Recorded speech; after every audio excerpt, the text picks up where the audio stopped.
What's up, unruffled listeners and unruffled watchers? My name is Fridge, and I am your host for the Unruffled Podcast. Today, we're joined by some fantastic guests talking about a fabulous fermentation, a beer that we have not seen around these parts in a very long time. Some would say far too long of a time, actually. And that beer is the one, the only, Fresh Pots. Super excited about this. Have not seen this beer in 2.5+ years. Used to be only available on draft. We're re-releasing it in cans as well. And we're going to be diving into the history of this beer, how it came to be, how is it tasting now, and how freaking stoked are we that we get to experience Fresh Pots in our lives once more. So without further ado, let's get this thing going. Let's talk Fresh Pots. Cheers.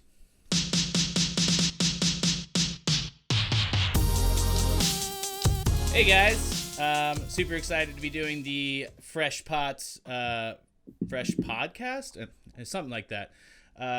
Let's crack some beers and then we'll introduce ourselves to the lovely viewers. I already smell that coffee. Ooh, would you look at that color? Yeah.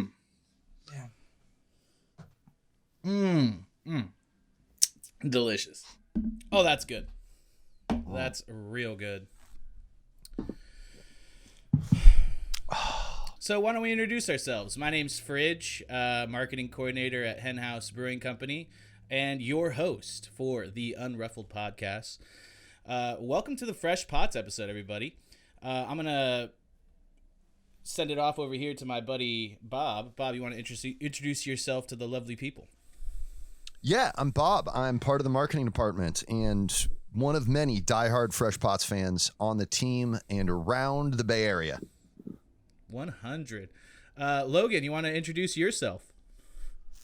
Totally. I'm Logan, and I am the North Bay account manager for HenHouse Brewing Company. Very cool. And how about you down there, Mr. Shane? Hi, I'm Shane. I am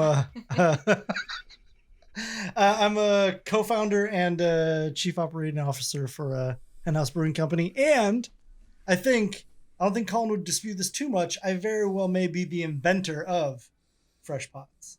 Whoa, that's cool. Well, this you know, it's some collaboration there on the creation, but I'm gonna on this podcast because he's not here.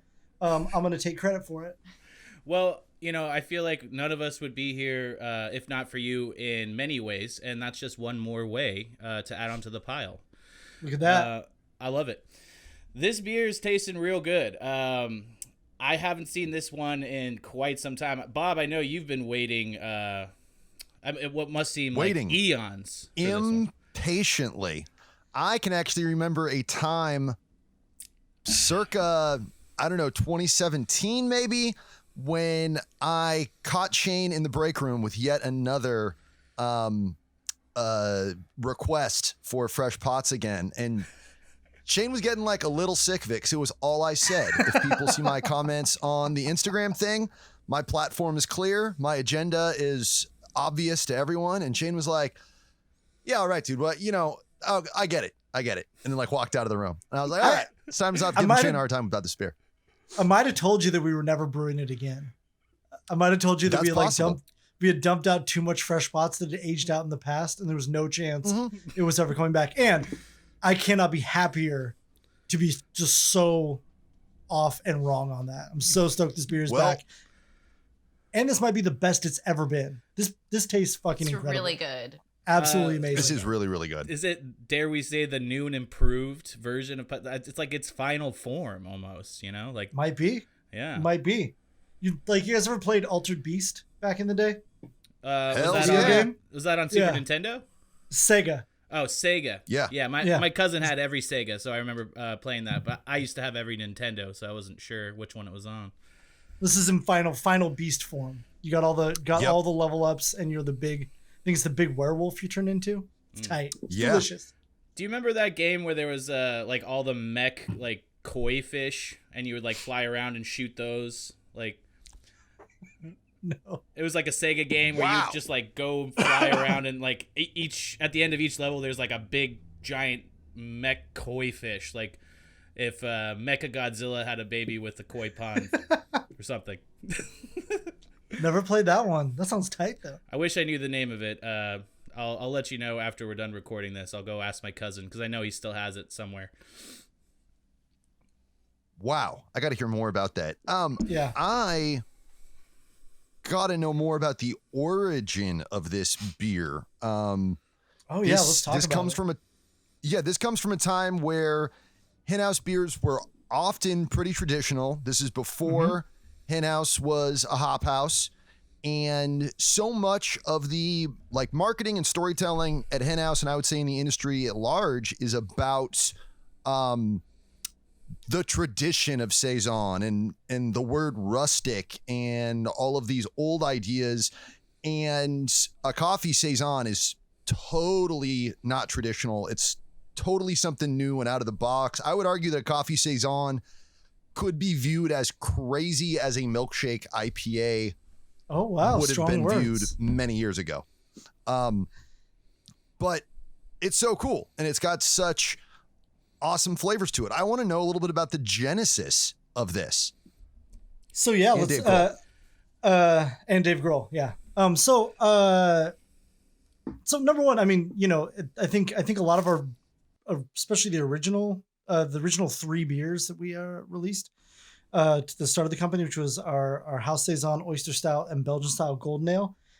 Today now may seem like pretty normal beers, but like, and I don't want to be like back in the day, but like back then that Saison recipe was insane. Like other brewers looked at us like we were crazy for having a beer with like that many different kinds of malt, that much wheat in it. We had like unmalted wheat, there was rye, there were spices. We fermented, we just let basically that beer free rise, you know, to like 89 degrees. You know, it was dry hopped. That recipe felt like, you talked to other brewers and that recipe felt insane and complicated compared to what folks are doing. The genesis for fresh pots is, you know, at that point, you know, and I think the Press Democrat article where we said we'd never brew a year-round IPA, that I still regret ever telling a newspaper that's what we were going to do. Sure. At that point, we were Saison focused. We were going to be a Saison. Our like iterations on beer were going to be Saisons, and so you know we had Honest Day's Work, we had Paid Vacation, we had Honest Day's Pay, and then Fresh Pots was another one of the a variation on Saisons. Because our Saisons were are all like sort of like themed around like sort of like labor and work. Coffee seemed like a good one, especially at the time. You know, I and Colin were both going through something like 3 pots of coffee a day, and you know, it was like I think the discussion came up like 2 favorite things were Saison and coffee, and so and we thought it'd be really fun to put together a Saison with like a lot of coffee flavor and aroma. We wanted to play with the visuals too. We didn't want it to look like a coffee beer. This beer tastes and smells amazing. This is definitely darker than the first versions, but you know, taste and smell are way more important than how things look. And this newest version tastes and smells better than I mean, you know, I don't know. You tell me what you think, Bob, but so far I'm loving this a lot more than previous iterations. I really think we've leveled up on this batch. Coffee just like jumps out on the palate and on the nose, and it still has a lot of like fun, cool, like it still like feels dry on the palate, and it still has a lot of fun, cool like Saison aromatics. So I'm really particularly excited about this. But the original version, it was a little bit like we wanted to make a blonde beer that tasted and smelled like coffee. And our company basically like runs on caffeine, you know, like we get things done because of the endless supply of coffee, at high quality coffee in the break rooms, and Guayaquil yerba mate. Like, yeah, we crush absolutely that stuff. So that has not changed. At least lots of things are changing around here, but that continues to be true for sure. Yeah. On the branding aspect, you know, I'm a product of the 90s. I'm particularly a product of 90s rock and roll music, if you will. And therefore, and as someone who plays the drums, Dave Grohl has shaped my existence, possibly as much as my own parents, friends, or family. Like, I've got Dave, and then I've got my parents that I look to for how I guide my life. And so pretty much if I got a chance for any kind of like Dave Grohl reference on anything, I'm going to use it. Yeah, absolutely. So like Shane was saying, Bob, you've been waiting for this a long time. We're curious, like, is this the first time you've had it on this podcast right now?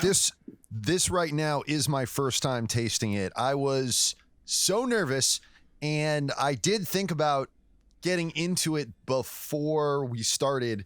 I do a thing on 5 o'clock somewhere where I try and get my first reaction to the beer, my first experience with the beer on the air, but I'm a lot more emotionally invested in this beer and my enthusiasm for it than I am any one of our exciting upcoming beers like Dreamland Spaceport. I haven't tasted it yet. Can't wait. I'm sure it's awesome. But if it's not my favorite beer, like, that's fine. If this isn't my favorite beer, I have to like get tattoos lasered off. I have to just completely reevaluate my entire worldview. I still love this. This version is fantastic. I think the nose on this one is the best nose of all of them. And Colin will be the first person to say, like, it's really tough to judge a beer that you haven't had in a couple of years, like judging off of memory. But I drank so much Fresh Pots. I love telling people it is the only beer that I illegally filled a growler of and took home when I was a bar manager before I worked for HenHouse. Oh, good. Okay. I would regularly buy kegs that were like for me. I'm like, this will sell, but I'm buying this because I really want to drink it. Of all of those, Fresh Pots is the only one where I was like, yeah, I don't care if it sells or not. I'm just taking it home. Like, that's fine. I'm taking it home 32 ounces at a time. I was like taking it to other people's houses. Like, if they couldn't get to my bar, I was like driving growlers of Fresh Pots to share to San Francisco to visit friends because I was so excited about this beer. And it blew my mind. I am also a coffee fanatic. The color on it is so cool. Like, you know, it is not a pale blonde beer like it used to be. We are clocking a lovely amber color, I would say reminiscent of Sierra Nevada Pale, but like a little bit lighter. It's really nice. And it still does the thing that I appreciated the most about Fresh Pots visually, where later when I became a HenHouse bartender, you could occasionally get people who would order one from you and then correct you as you're pouring it because they order this coffee beer and they see this really light colored beer going into their glass and they're like, hey, buddy, that's not, no, I get the coffee one. Yeah. And I'm like, that's not what I ordered, blow your mind bartender. I wanted the one that would look like coffee. Yeah, I remember that experience quite a bit. And Logan, Fresh Pots is your favorite beer as well. Is that correct? Absolutely. Yeah. Fresh Pots, back in the old days when I was working at another place, we would come hang out at the bar, and that was like the beer that I would always come for. And it was, like Shane said, it was like a perfect marriage of like my two favorite beverages being beer and coffee, and it was fantastic. And I loved how deceiving it was because it was the original beer was super gold. So it didn't feel heavy. Most coffee beers, are on nitro or darker. And Fresh Pots was just so drinkable and fantastic. So Fresh Pots was definitely the beer that made me fall in love with HenHouse. Weren't you saying something before we started recording about how you would come and get like growlers of that? Yeah. My boyfriend Sean and I would come and just take we would take 2 or 3 growlers like between the two of us, and that's all we would drink for the whole week. It was great. Nice. And now it's back in a 4-pack. Even better. Man, did Josh murder it with this label. Can we talk about the label art for a minute here, y'all? Yeah. It's awesome. Seeing our hen as a super like authentic barista, passionate about her craft, really fills me with joy. Let's apron let's really see if the pour shot sells it. Can there you go. Make its money here. Ooh, Yeah, the streaming pots of hot coffee. Nice little logo edition, and that is the most hipsterish I think I've seen our hen on a label.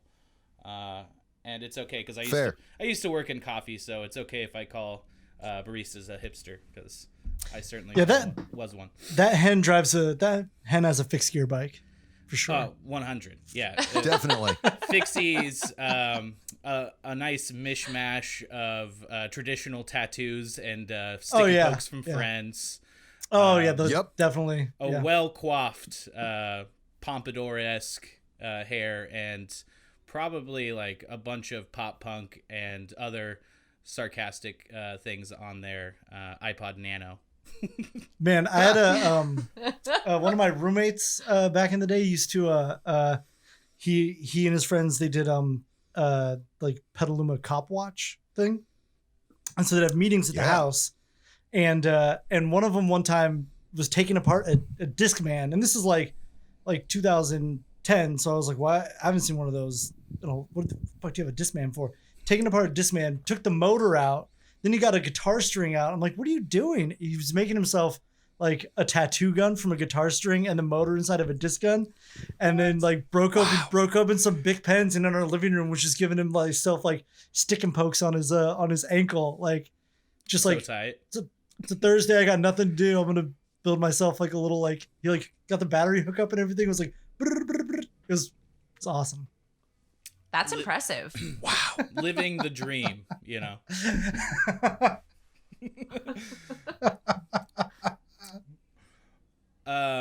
So you were talking about how Fresh Pots was potentially your brainchild, and you know, we're gonna say totally was at this point. 100%. Like I said, Colin's nowhere near here. Yeah, he can complain in the comments on the YouTube channel. I was in a deep sleep. I sat up straight in bed, and I just and I just screamed Fresh Pots into the night. Yeah, and that's how the beer was born. Fresh Pots. Fresh Pots. So like obviously part of the inspiration's coming from how much frickin' coffee you used to smash while making delicious HenHouse brews back in the day. The other side of it is it's a reference to before viral videos were kind of a thing, even like a viral video of sorts with Dave Grohl. Shane, you want to talk about that a little bit?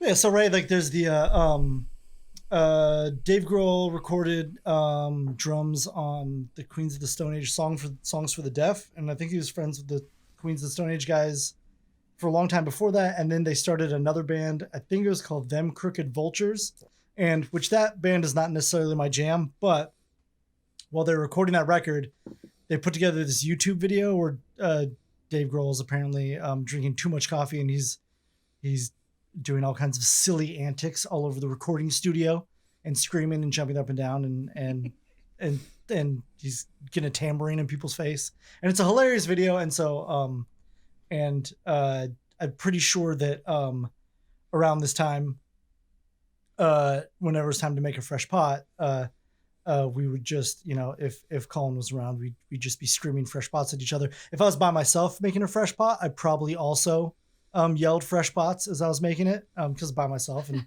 no one's around to judge me, and I'm gonna talk to myself. I don't care. Just maybe say it under your breath a little bit, like Fresh Pots. I think I was full on yelling it. Oh, just by myself, no one's around. It's 4 a.m. at the brewery, and I'm just Fresh Pots, Fresh Pots. Would you say that Mr. Grohl was inspiration in your life as far as your early life doing the I could say this better. Was he an inspiration to you because you're a badass drummer? I've talked to Josh about how sick you are at drumming on the podcast before, so I know the people want to know more. That's his opinion, and I'm not going to attest to the quality of my drumming at all. Whatever he wants to say, that's up to him. Yeah, absolutely. Dave Grohl's like 100% like one of the best like modern like just straight up rock drummers of all time. Like that dude, like he did all the cool things, right? He played like the huge rack toms and the huge bass drum. He's big, like everything was like big and loud, and like it was just and some of the records that he's played drums on are some of my favorite like drum records ever. And particularly, it has a lot to do with, being 12 years old, For sure. 11 and 12 years old when In Utero came out, Nirvana In Utero, and that was like one of my favorite records at the time. And yeah, absolutely. Yeah. Like I said, it goes probably, when I make big life decisions, it's like, well, maybe I'll ask my parents, and then maybe I'll watch videos of Dave Grohl online and try to glean something like in between the lines here. And that's whether or not I'll decide if now's a good time to buy a house or, if we should get a dog. For sure. So for you, it's probably like, it's like Dave Grohl, Red Hot Chili Peppers, and Springsteen. Listen, you don't want to start that with me. Not on this podcast. I had half a mind to set up a green screen behind you and just put the Red Hot Chili Peppers on there to mess with you. But I do like having a job, so I didn't. Listen, let's keep it positive, all right? We need to talk about how For sure. Anthony Kiedis and friends are total hacks. And if I could go back in time and either stop the Red Hot Chili Peppers or change like major catastrophic events to like save people's lives, I'd be very conflicted. I could end this band forever. The record One Hot Minute would never come out. That stupid song Walkabout would never get written. No one would ever hear it. It wouldn't be on the airwaves. It wouldn't poison the minds of children. Or I could maybe save someone's life. Don't give me a time machine. I'll make bad choices. You don't want to put you at the train track switcher when it's destroy the Red Hot Chili Peppers or save innocent lives, because I'll make an unpopular decision.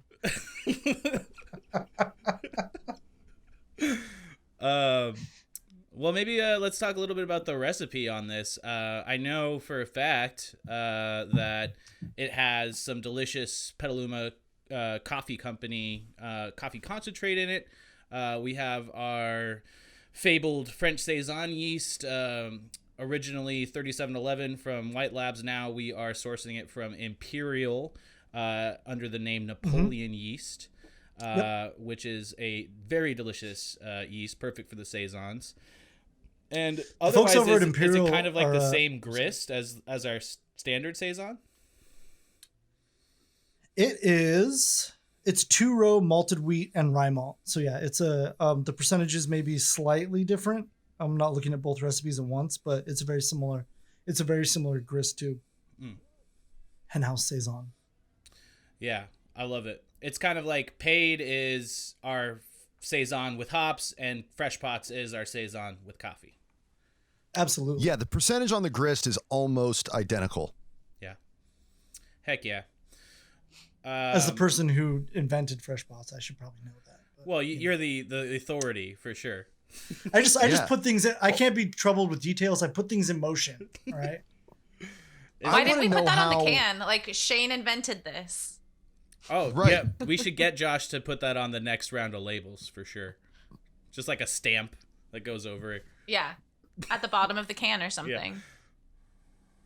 Early on, did you do like coffee bench testing, or were you just convinced it was going to work out? I've talked to people about how the black pepper and Saison kind of does the same thing that the coffee does in Fresh Pots, or I've used that language to kind of like soften people who might be afraid of the coffee and the beer. Afraid is a strong term, but concerned that the flavor profile wouldn't work for them or couldn't work. So I'm like, well, check this out. The black pepper works with the Saison yeast. The coffee is going to work in a similar way. If you can imagine flavor similarities between black pepper and coffee, was that something that was guiding you initially? Did you try out different things? Were you just pouring coffee into batches of Saison and hoping for the best? I mean, glasses of Saison. Yeah. For bench testing, that was largely it. We got batches of cold brew coffee and then tried like different percentages. And the first bench tests were very much, we took a batch of just HenHouse Saison and cold brew coffee, and we began bench testing them at different percentages. At that point, like I said, the goal was to keep a pretty blonde beer. And so we kept upping the percentage in each bench test until we got to a percentage where the coffee flavor and aroma was like strong and present, but we hadn't started to see major color uptake yet. So that was the big guide there. Yeah. Bench testing originally for HenHouse HenHouse Saison, like our standard, that was we did 4 or 6. I've been looking through my old like paperwork to see if I can find it, because we have our 10-year anniversary coming up. We did like 4 or 6 different test batches. We tried Star Anise, we tried Grains of Paradise, we had I think ginger was in one of the original, like when we were trying to come up with the HenHouse Saison recipe. We had all these different ones, and coriander and black pepper was the one that won out on flavor. So that's how that beer was born. Yeah.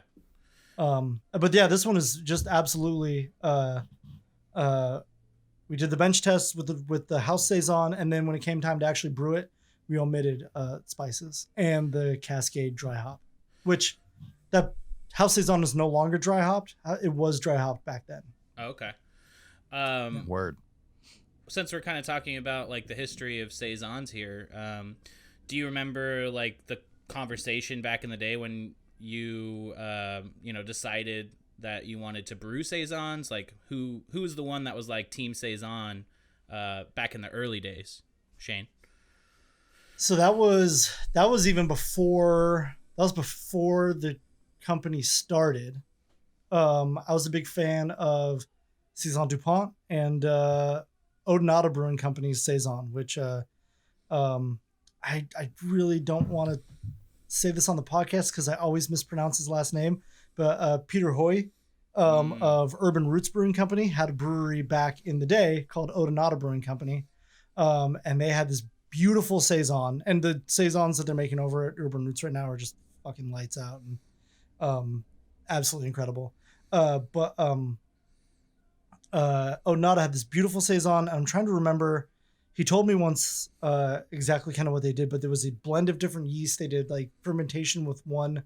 I believe it was either fermentation with a blend of strains, or he started with one strain and then bottle conditioned on another strain. But just absolutely fell in love with that beer, and fell in love with the sort of like culture and history behind farmhouse brewing. That like part of one of the things that made farmhouse brewing what it is, and saisons, beer de gardes, all these other things had a lot to do with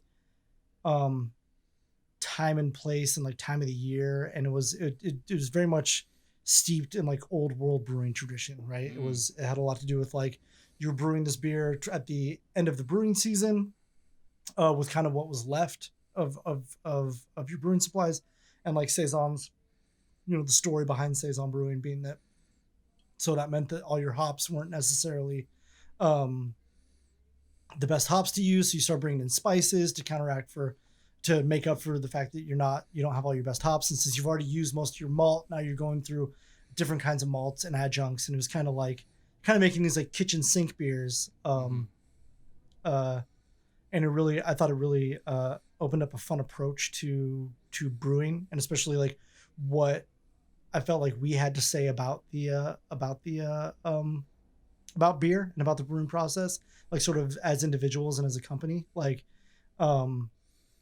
not to get too deep into just like why we decided to do things we did, but one of the reasons why we didn't just jump out the door with an IPA when we founded the company is that we were brewing amongst like incredible IPA brewers, right? We're in the same county as Lagunitas, as Russian River, as Bear Republic. 101 North Brewing Company was a brand new brewery at the time, right. And they launched with a flagship IPA.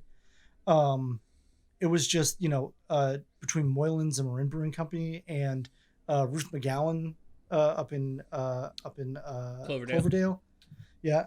And I'm forgetting people, but anyway, at the time it just felt like we were very much like in IPA country. And we felt we had other things to say about beer at the time. And Saison was sort of palate where, I know I personally felt like it was a palette that we could be incredibly creative. We could push boundaries. We could do things that, there was excitement in doing things that like made other brewers like look at you like you're totally insane. When I told, like, I'm trying to remember, it was I told Arnie, I think it was Arnie over. No, it wasn't him. Anyway, you tell brewers that you ferment beer at 89 degrees and they lose, especially at that point. Yeah. They were like, what do you mean? No, you don't. Like, yeah, I did. Like, is it bad? Did you ruin it? No, this is it. We're drinking it.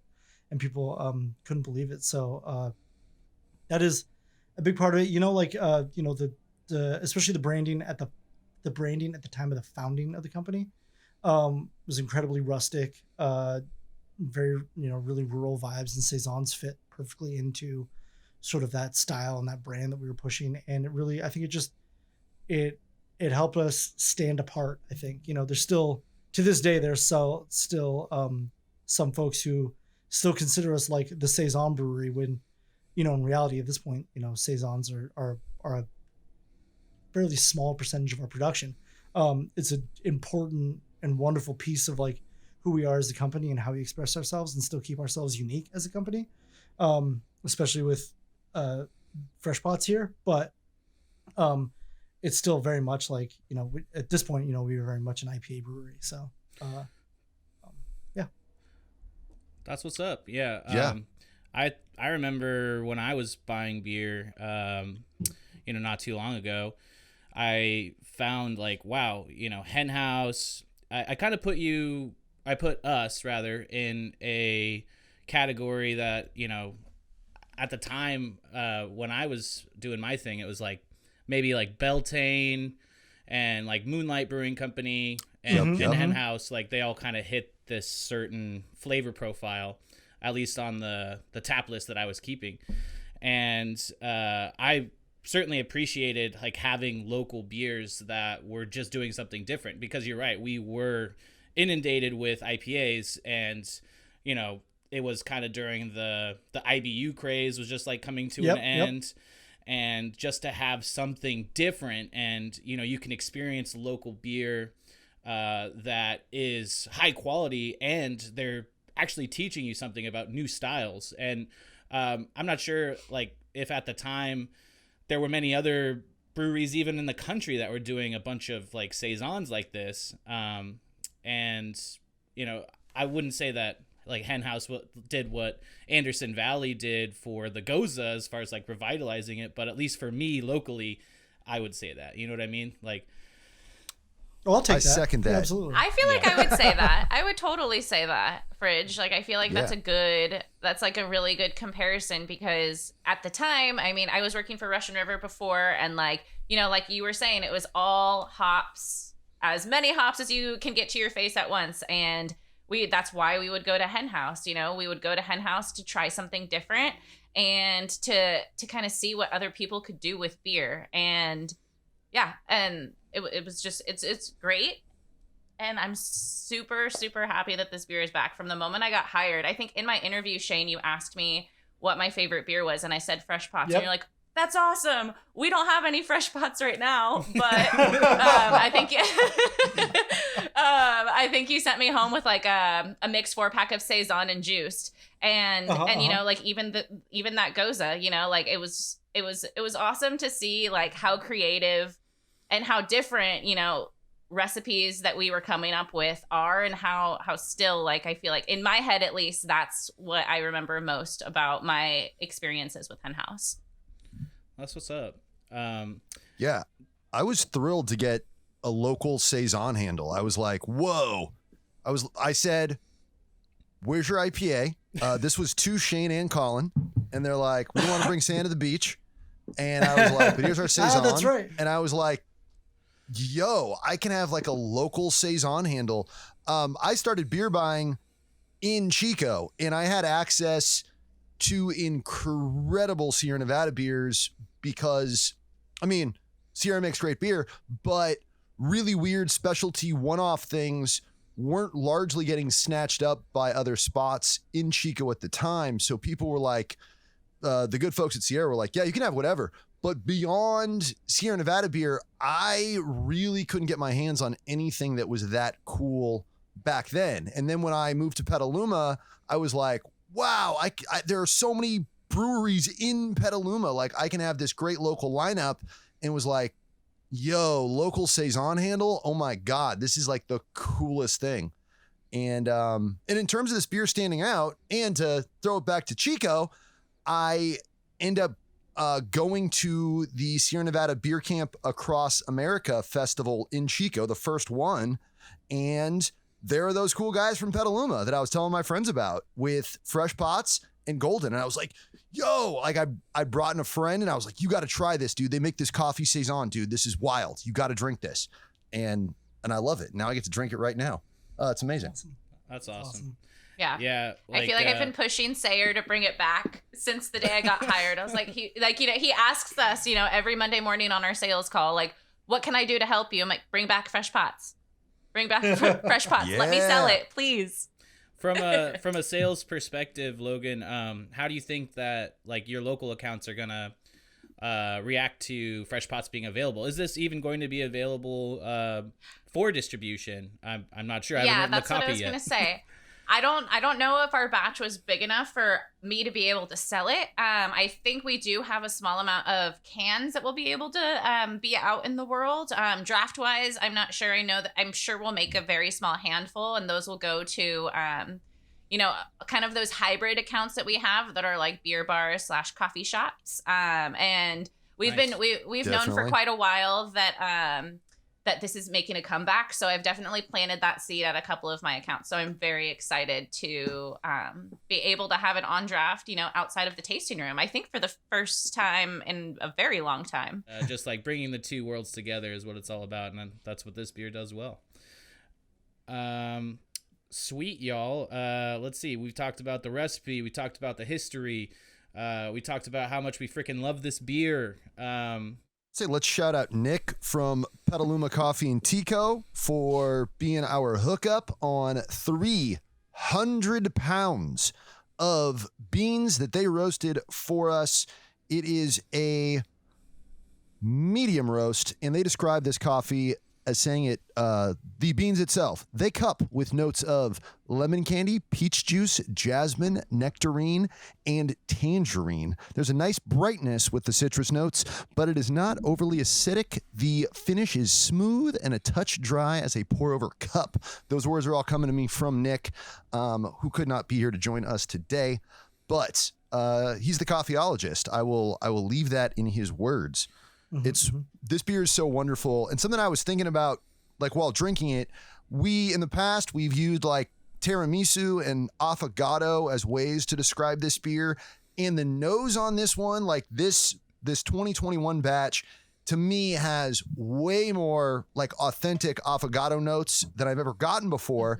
But because it's 2021, if I lead with saying it's like affogato or tiramisu, guests and beer enthusiasts will be like, well, how many pounds of tiramisu did you use to brew this beer? How much affogato is really in this beer? And you're like, you thought we put vanilla ice cream and espresso in this beer? And people are like, yeah, man, you said affogato. It's a beer, so you must use coffee and ice cream as an ingredient.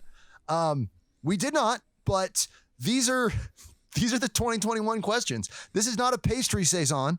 It is lovely on its own. Is a pastry Saison a style yet? And why haven't we brewed one yet if it's not? Oh my God. Emphasis on the yet. It's a coming. No. Colin always says he wants to create a beer style, and I feel like this is most definitely HenHouse's lane. Yeah. But you should just steal that throne from him, Shane. Just create it before he gets a chance. I'll just start making, Yeah. Next beer is a pastry Saison. I mean, why don't we do like fresh pots, like the fresh pastry, the fresh pots, like final form. Forget about it, affogato. I don't know. I'm just trying to look for fancy. No, that's the move. Not a pastry Saison like a drink. We leave the liquid thing just in the dust. That's very 2021. For 2025, it's beers you eat rather than pastries you drink. Alcoholic pastries. We just make the pastries and infuse beer. And if you eat one pastry, it's like drinking one 16-ounce can. If you do, or you get the pastry out too. You just get alcoholic flavor cubes. That This is like better than bouillon, but that you just add to a cup of water or something. Or you just leave under your tongue for 30 seconds until they dissolve, and it's an entire beer. And it's great. It doesn't sound as fun though. No, it sounds flavor cubes.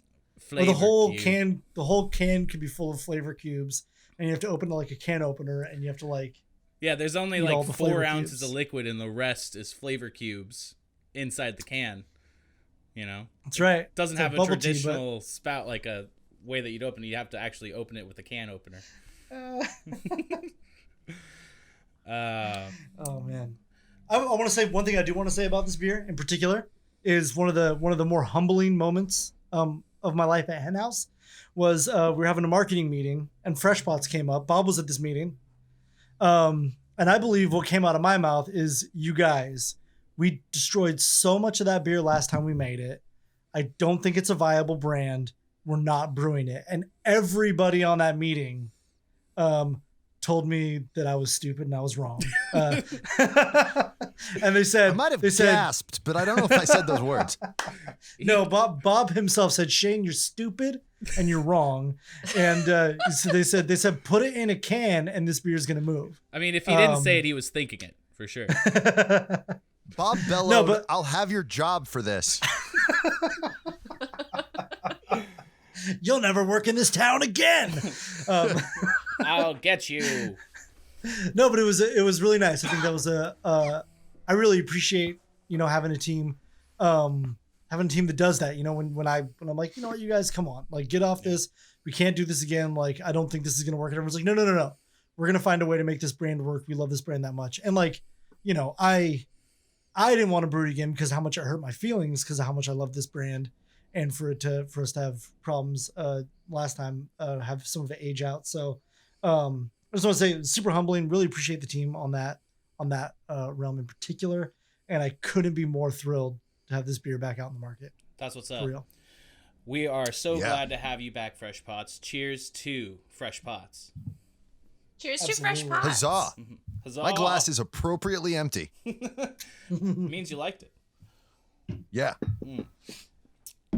So before we get to like the sign off time, you were mentioning Pete over at Petaluma Coffee, Bob, and I know we're having him. Nick. Is it Nick? Nick. You were His mentioning name's Nick. Yeah. Okay. Before we sign off here, you were mentioning Nick over at Petaluma Coffee, Bob, and I'm pretty sure he's going to be at the Palace of Barrels for Yes, indeed. the release day of this beer. This beer hasn't actually come out yet. We are drinking it before y'all get to drink it. But this podcast video will definitely come out after that, so don't worry. Time's weird. Wibbly wobbly, timey wimey. But Timey-wimey. exactly. He's going to be at the Palace of Barrels. You can buy coffee when you're picking up your fresh pots. And there may also be some delicious donuts available from Tan's Donuts as well. When you pick up your coffee, get a free donut. Your coffee stays on, and your coffee, get your donut. And there's going to be Fresh Pots mugs too. And there's going to be Fresh Pots mugs. What? Oh, yeah. This is the first Oh, I'm yeah. hearing of this. I'm going to be there. We are going hard in the paint when it comes to fresh pots, y'all. Absolutely. And Bob, you're also going to have Nick on 5 o'clock somewhere, right? Yes, indeed. He'll be Very nice. coming right up. Check it out. And if you're visiting this podcast long after this beer got released, the 5 o'clock somewhere I'm doing with Nick will be available on Instagram. Cruise on over to HenHouse Brewing on Instagram. Click on that little IGTV icon, and you will see me having a ton of fun with a ton of cool different people. And then just scroll till you find Nick, whenever you may be in your future time coordinates. Very nice. Well, this has been super awesome, y'all. I'm going to fill up my cup, and we're going to cheers one more time and say goodbye so that this isn't too long of an episode for me to edit. Hey. Any other final remarks? We can go around here. Bob, I'm coming to you. Fresh pots all day. This is the best batch we've ever done. And also shout out to the folks at Collab who processed these beans into something that is usable, practicable, and really captures that aroma. Trey from Collab is going to be joining me on 5 o'clock somewhere to talk about their whole thing. I'm rambling, but the company who concentrated these coffee beans for us, Collab, that company was born literally to create a coffee beer, and then things went a little sideways and they created a business out of it. So this is just everything. This is full circle upon full circle upon full circle. Time is a flat circle. And I'm going to stop talking. Keeping it on brand, as always. That's what I love about you, Bob. Logan, any final thoughts from you? I'm just really happy that my badgering of Colin and Sayer and Bob. There we are. Logan. There I am. Continue on. Sorry, go ahead. I'm just happy that my constant badgering for and requests for this beer to come back have finally, done enough. And here it is, and we're drinking it. And I couldn't be happier. Heck yes. Heck yes. Shane, any final thoughts from you, my good man? I had a lot of fun here today. I really enjoyed this. I like talking to people, and particularly the three of you. This has been a wonderful time. I'm thankful to myself for creating this beer to begin with. Yeah. Hell yeah. Thank you, Shane. Thank you. And the Red Hot Chili Peppers are total and complete garbage. Cheers to that. Sorry if there's any Red Hot Chili Pepper diehard fans who are also diehard fans of the Unruffled podcast. Or I'm not series. sorry. But Shane is definitely not sorry for you existing. It's probably a very thin Venn diagram of crossover there, so we're probably okay. But anyway, y'all are the best. This has been super rad. Second time we've ever done a video aspect to the Unruffled podcast, so thank you for doing that. Y'all are helping the future become reality, or something like that. The Saison is definitely starting to metabolize a little bit. But y'all are the best. Cheers to you. Cheers to Fresh Pots. Cheers. Cheers. Empty like all Fresh Pots glasses should be. Cheers. Good man.